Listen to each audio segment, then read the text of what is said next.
Hello friends, this video on motion in a straight line part 13 is brought to you by examfear.com. No more fear from exams. Please make sure that you have watched all the parts from 1 to 12 before going ahead with part 13. Now let us again study average and instantaneous acceleration. Since we have already studied about average and instantaneous velocity, it will be easier to understand average and instantaneous acceleration. So what is average acceleration? It is the change in velocity divided by time elapsed for a complete journey. That means change in velocity by the time taken for that change for a complete journey. As usual, whenever the term average comes, it talks about the complete journey. The next is instantaneous acceleration. When we say instantaneous, it means the rate of change of velocity at every instant of time.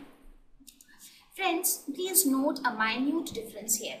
When we talk of average acceleration, it means to say the change in velocity over a large time period, over a large period of time. But when I talk of instantaneous velocity, it means to say that within very small instants of time, what is the rate of change of velocity? That means over infinitesimally small time intervals. That means, let us suppose the velocity of a car is v1 at time t is equal to 1 second. Now after 15 minutes, the velocity of the car increases to v2. So this change in velocity, if I ask you what is the average acceleration over this period, it would be v2 minus v1 divided by the time taken. Now if I ask you what is the instantaneous acceleration, because as we already know, instantaneous means at a particular instant of time. If I ask you what is the instantaneous acceleration at time t is equal to 10 seconds, that means what I want to know is the change in velocity just immediately before 10 seconds and at 10 seconds. So that very small interval of time, I want to know the rate of change of velocity over that extremely small interval of time. So which we approximate as a single point. So average acceleration means we consider that the change in velocity between two time instants, and instantaneous acceleration is the change in velocity over a single time instant, which is basically two very close time instants. Now let us take the same example of the car again. This car was at rest, then it started moving with some velocity and the velocity gradually increased after some time. So if I ask you to differentiate average acceleration and instantaneous acceleration, how would you do so? Average acceleration would mean for the entire journey. That means the journey started from here and the journey ended here. Let us say when the journey started, the velocity was equal to 0. And when the journey ended in the sense the final velocity which we saw here on the screen, let us suppose that velocity was v1.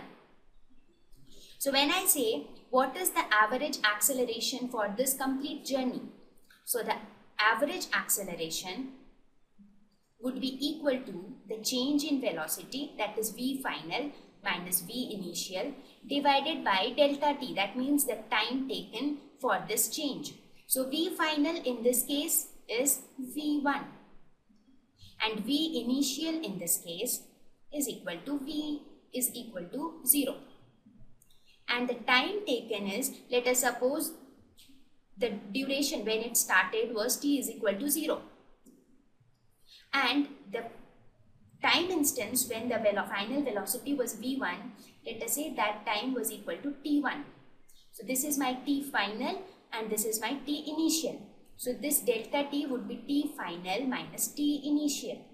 So this will be v1 minus 0 divided by t1 minus 0. So the value of average acceleration in this case will come out to be v1 by t1. Now if I ask instantaneous acceleration means like in reaching the value of v from 0 to v1, there were many different values of velocity in between. Now the value of acceleration at any instant, say at t is equal to 1 second, at t is equal to 10 minutes, 20 minutes and so on. At any particular instant between this, at this instant, any instance, the value of acceleration, that is the instantaneous acceleration. See, the concept of average and instantaneous is very similar in case of speed, velocity and acceleration. Just that depending on the quantity, the formula is to be applied. If it is speed, it is distance by time. If it is velocity, it is position by time. If it is acceleration, it is change of velocity with time. Now let us take an example of average and instantaneous acceleration. We have Ronnie again, and this is Ronnie's home. This is the church and this is his school. We see that Ronnie travels from his home through the church to his school. That means Ronnie is basically traveling from his home to his school, bypassing his church, bypassing the church in between. Now let us suppose initially Ronnie is at rest. That means the initial velocity at this point when he is at his home is equal to 0. Now when Ronnie reaches the church and after that he goes to his school, it is found that the velocity increases gradually. So it is observed that the value of this velocity v is equal to 10 meter per second when he reaches the church. Similarly, it is found that when he finally reaches his school, the value of velocity is 20 meter per second. So what did we observe? Initially, he started from rest. At his home, he was at rest. Then he started moving. When he reached the church, it was found that the velocity was 10 meter per second. And when he reached his school, the velocity was 20. Just before reaching his school, the velocity was 20 meter per second. Now, it was also seen that the time taken to travel from his home to the church was 10 minutes and the time taken to travel from the church to his school was 5 minutes. Now, if I say we need to calculate the average acceleration as well as the instant acceleration. Now, as we know from this diagram, as how we did in our previous examples also in case of average and instantaneous velocity, in this case also we will calculate the average acceleration. Let us first calculate the average acceleration when he traveled from his home to church. So, in this case, the average acceleration, let us denote it by A1. So, average acceleration would be V final minus V initial divided by T final minus T initial, correct? Now the V final is 10 meter per second and V initial is 0. Now the time taken T final minus T initial. So T initial is T0 and T final is from 0 to 10 minutes. So this T final minus T initial would be 10 minutes. So this comes out to be, now if this is 10 minutes, so we'll convert it into seconds. So we will get the value as 1 by 60 meter, so 1 by 60 meter per second square. So this will be the value of the average acceleration from home to church. Now let us calculate the value of average acceleration while he travels from church to school. In this case, let us denote it by A2. So A2 will again be V final minus V initial divided by T final minus T initial. So this would be equal to T final is 20 and what is V initial in this case? This is the initial V because we are calculating the average acceleration for this journey. So V initial is 10 and T final and T initial. T final minus T initial is 5 minutes because this is the duration it takes to travel from church to school. So this is 5 minutes. Now 5 into 60. So this will be equal to 1 by 30 meter per second square. So this is the average acceleration in traveling from the church school. Now if I ask you, what is the net acceleration for the entire journey? Entire journey means from home to the school. As I already told you in case of velocity, that net acceleration is never equal to the average acceleration of the constituent journeys. Please remember this. This is very important. Otherwise, you might make many mistakes. So, when I say the net acceleration for this entire journey, then acceleration would be again equal to V final minus V initial divided by T final minus T initial. So what is V final? V final is 20 meter per second. And what was V initial? It was 0. So this would be 20 minus 0, T final minus T initial. That means what was the total time taken from this point to this point. Let us suppose if this point was T is equal to 0, this point would be T is equal to 10 minutes.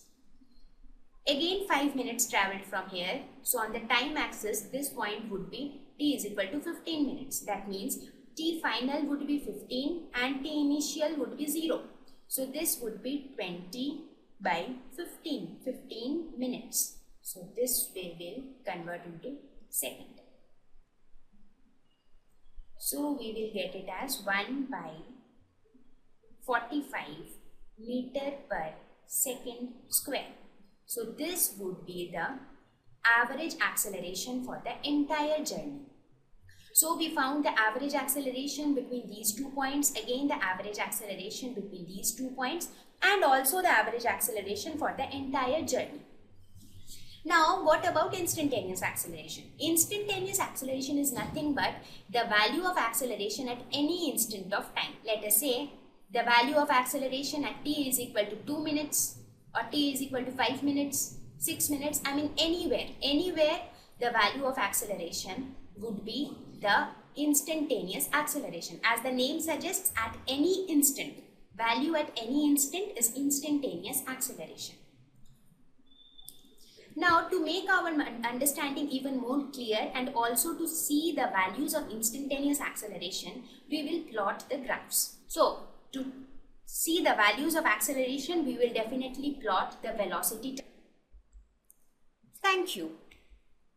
Visit examfear.com to watch free educational videos, try free online tests, get the best quality study materials, study from the best tutors and mentors, and much more. Thanks once again.